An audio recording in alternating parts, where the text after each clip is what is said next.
SK Biotechnologies es una compañía biotecnológica canadiense cuyo principal objetivo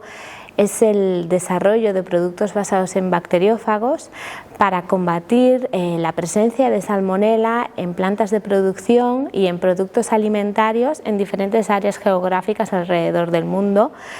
como son Estados Unidos, Latinoamérica, Europa o Asia. Y SK Europe es nuestro primer centro de I+D en Europa, que estamos aquí en el PARC, donde nos dedicamos a aislar y caracterizar bacteriófagos para la creación de nuevos productos comerciales y también nos dedicamos al desarrollo de bioprocesos para la producción industrial de bacteriófagos.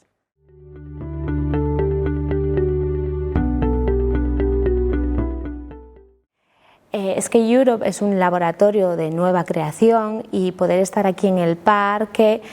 nos permite poder acceder a toda una serie de recursos, tanto humanos como materiales, que son esenciales para el desarrollo de nuestra actividad.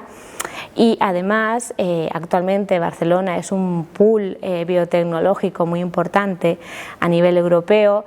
y poder estar aquí nos brinda la oportunidad de hacer networking y colaboración aquí en Barcelona, pero también a nivel europeo.